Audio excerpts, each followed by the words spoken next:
এটাকে যদি আরো পারফেক্টলি ড্র করা হয়, এক সেকেন্ড, এটা যদি মোদ্দাকথা পারফেক্টলি ড্র করা হয় আর একটু বেটার ভাবে, তার মানে এটা কি হবে, ওপর থেকে আস্তে আস্তে কি হবে, ডিক্রিজ করবে। আর এও কাছাকাছি এসে এর কাছাকাছি এর কোনটা, এটা এটা এর কাছাকাছি এসে এর কাছেই আসবে, ঘেসবে। তার মানে দুজনেই ডিক্রিজ করবে, কিন্তু লাস্টে এসে গিয়ে দুজনের সেম হয়ে যাবে। কেন?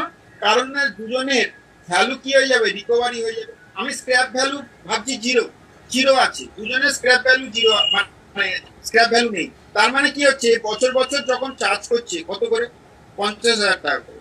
লাস্টে গিয়ে দেখেছিলাম না যে 50,000 টাকা যদি অ্যাসেট হতো, তাহলে 4 বছর ধরে ভাগ করলে কত হতো, 12,500।